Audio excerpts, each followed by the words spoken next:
folks, have you seen the latest animated Spider-Verse movie? Without giving much away, it turns out a whole verse of spider heroes come together every Halloween to party. Just kidding. In this video, we see Spideys from various universes collectively working to save humanity, and you can trust that it's better than the movie version, so stick around to find out for yourself. So Miles Morales of Earth 616 is busy as usual fighting crime. This time he is pitted against multiple Vulturians, and he's doing quite well at containing them. They are even surprised at his ability to electrocute one of them, like they had never seen that side of Miles before. So an electrocution here and a web straitjacket there, it's simply another crime-fighting day for Miles. One of the Vulturians even crashes a barbecue party and threatens to kill the guests with a gun, but Miles is able to outwit him. Then suddenly, a portal opens above the rooftop party, and out comes a number of spider-persons from other dimensions. There is Spider-Gwen, Spider-Woman, Octavio Otto as a good version of him, Spider-Noir, Spider-UK, Spider-Ham, and Spider-Punk.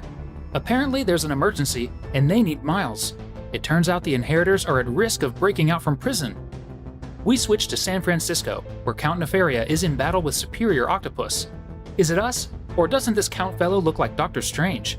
Count Nefaria is supposed to be a crime lord, and the so-called Superior Octopus is trying to contain him. Then, Octavio threatens Nefaria by showing him virtual images of members of his family who are about to die at the hand of Octobots if he doesn't give up his ambition regarding San Francisco. Only then does Nefaria fly away, hoping that Octavio becomes consumed by his dark side. Next, we see what Nefaria meant. Octavio has an entire lab of clones that might help him live for as long as he wants. It seems he is already going bad. The small clique of Spider-Men passes through the portal to the Superior Octopus's world on a mission to destroy the tech Superior Oc is using. They breach his lab and confront him, or at least they try to convince him that the tech is unstable, but he refuses to shut it down. So, the battle is on. As they fight off the self-styled Superior Octopus, the other good version of Octavius tries to hack into the system. But it seems it's too late as Spider-Noir jumps and attempts to destroy the clone pods. Suddenly, one of the Inheritors named Morlun breaks out and sucks the life out of Spider-Noir, and not even a blast can stop him. His sister, Verna, emerges too and kills Spider-UK for punching her brother. Then, finally, Genix emerges as the last member of the group. Now the remaining spider heroes realize they are screwed. But they must fight to contain this first wave of Inheritors before more of them are awakened. They go on to try their best as they shoot more webbings. At some point, they realize the best way to contain the threat would be to blow up the lab. Superior Octopus confesses that he has indeed rigged the lab to self-destruct in situations like this. And so, as the countdown begins, the spider heroes web the entire lab, and Spider-Gwen decides to stay behind long enough to hold Verna down. She promises the others that she will teleport herself out of there on time. However, in the last 3 seconds of the countdown, Verna somehow manages to see Spider-Gwen, and then the lab goes boom. The other spider heroes look on and begin to fear the worst. Meanwhile, the Superior Octopus gets a transmission from one of his Octobots in the city. It seems Verna was able to see Spider-Gwen's portal watch, and with it, she has resurrected more members of her villainous family. Now that they are gathered, their first line of action is to build more resurrection vats. This is so they can increase their numbers to a more formidable group. At this stage, Genix admits all of this would take time, and fortunately, this plays into the plan of the spider heroes. In other words, it has bought them some time to plan and initiate a counterattack. They promptly open a portal and head straight for Loom World, the home of the Web of Life and Destiny. They meet up with Karn, who is the Spider Guardian there. It is from the Loom World that they depart to fulfill the part they will play in defeating the Inheritors. As they leave, Verna suddenly arrives at Loom World and challenges Karn, who is all too ready to fight to the death. Meanwhile, Superior Octopus changes his suit and wants to be referred to as Superior Spider-Man from henceforth. And together with the good Octavius, they start to seek out and recruit capable spider heroes from other dimensions who will join the fight to defeat the Inheritors without any inhibitions. But then, there's Verna at the core of what makes the League of Spider Heroes tick. If she succeeds in killing Karn on Loom World, then the Inheritors will have an advantage over the spider heroes, whatever they do. Karn strikes first and stabs Verna in her gut with one of his spider legs, but then Verna starts to suck him dry, and he eventually dies.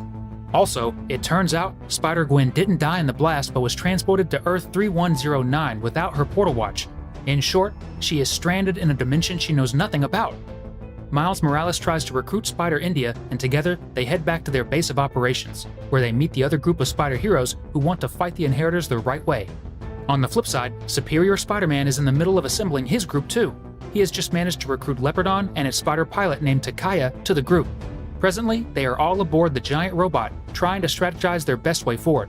From our vantage point, it seems these two groups of spider heroes are on a collision course, and how can they defeat the threat posed by the Inheritors if they can't agree? The Scarlet Spider, formerly known as the Jackal, suddenly arrives, and Superior Spider-Man doesn't like this. When he was the Jackal, he was responsible for creating the same tech that made the Inheritors come alive, but now he wants to make amends. Just then, a transmission comes in for Superior Spider-Man's group. Miles Morales simply wants to announce that his group is going ahead to attack the Inheritors at the U-Labs facility built by none other than the Jackal in his old life, and the Superior Spider-Man is certainly rooting for their downfall. Back at the U-Building, the small band of Inheritors has secured the body of Solos, their father, but there's still a lot of work to be done before they can resurrect him. Spider-Ham is in the vents spying on them. He reports back to his team, and they plan to blow up the main pillars of the building as they jump through a portal to safety, thus destroying the tech in the process. Just as Miles is about to press the button, an Inheritor attacks him, and a fight ensues. The Spider Heroes don't mind dying, and urge one of them to blow the bombs manually. As the countdown begins, Superior Spider-Man's group suddenly shows up as reinforcements. They save the other group from imminent destruction. They all get aboard Leopardon, and it blasts off, leaving the Inheritors behind. While aboard the robot, a certain Spider-Man with 6 hands, aka Norman Osborn, starts to mouth off about how the group must sacrifice one world as collateral damage. But is he right?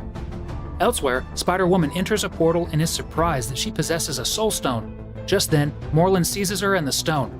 She shoots some radioactive webbing at his face, and in the process, proves that the Inheritors can't eat her. Apparently, radioactivity is one of their weaknesses. Morlun then inserts the stone and wham! Solos, their father, is resurrected. The Spider Heroes find themselves in an abandoned world where they first battled with the Inheritors and defeated them. They hope they can find traces of the all-powerful Enigma Force here and use it to defeat the Inheritors for a second time. Just then, Spider-Punk pokes his head through a portal and alerts the others that Solus is now alive, and it's only a matter of time before the Inheritors gain strength in their numbers. The Spider Heroes decide they need a plan, but not before Norman Osborn walks out on them because they are not decisive enough for him. He takes Spider-Man with him, and they end up in Loom World. By now, Karn is dead, and Norman has big plans for the vacancy on Loom World. He rigs a bomb to the Universal Spider Portal with the hopes of destroying the interdimensional web and thus trap the Inheritors on the world they presently are. This way, interdimensional travel is not possible anymore, and other worlds are protected. The downside is the Spider Heroes are also trapped, and their portal watches become fried. As they begin to realize their predicament, Superior Spider-Man sneaks out with the Scarlet Spider to try to kill the Inheritors and end things at once. They sneak into the building, and once Scarlet Spider turns his back, Superior Spider-Man whacks him in the head. Apparently, he has struck a deal with the Inheritors to deliver Scarlet Spider-Man alive. Once they suck his essence, they will be able to work the tech he created, allowing them to recreate the resurrection vats. In return, the Inheritors will spare the Earth Superior Spider-Man calls home. Back at the lab, the group is oblivious to what Superior Spider-Man just did, but they are also able to use leftover traces of the Enigma Force to communicate with Captain Universe, or whatever it is that is coming through their portal. It accuses them of being unworthy to call upon it. They admit they've made mistakes in the past and they are sorry. This Enigma Force ultimately picks Miles Morales to wield its powers. Meanwhile, a certain Spider-Man follows Superior Spider-Man and is about to expose him as a conniving web-slinger. But then Superior Spider-Man makes him see reason. It's all part of a plan to destroy the Inheritors. Just then, Morlun attempts to suck the Scarlet Spider's essence, but gets poisoned by the food. Scarlet Spider has died and been resurrected up to 27 times, and as Morlun eats, he also imbibes these many lives, and it's not very appetizing to him. The Inheritors then catch Superior Spider-Man and his pal in the middle of their conversation, and just when they are about to eat them too, Captain Universe in all his glory shows up with the rest of the Spider team. A battle ensues between the captains and Solus, who is all too glad to consume the Captain Universe for a second time. The battle rages on all fronts as more Spider Heroes join and try to contain the threats. Superior Spider-Man gets back to where Scarlet Spider is, seeing the Inheritors have abandoned him there to fight off the Spider Heroes. He has decided to try a different approach to ending the Inheritors, and requires Dr. Octavius' help. Meanwhile, the Pattern Maker arrives from Loom World to reinforce the team. Then, to make things even sweeter, Spider-Gwen arrives with many more Spider Heroes, including the original Peter Parker, who defeated Solus before. Solus attempts to strike Captain Universe from behind, but is hit by a blast so powerful that it dazzles Solus. At the lab, Superior Spider-Man has fine-tuned his plan, and with the help of Peter Parker, he communicates it to the rest of the Spider Heroes. But first, Takayo lends Leopardon's humongous sword to Captain Universe, which he uses to slay Solus and a few Inheritors. Then they all come together to trap Morlun. So here's the thing. The plan involves transferring the consciousness of the Inheritors into new babies that will be raised to be good.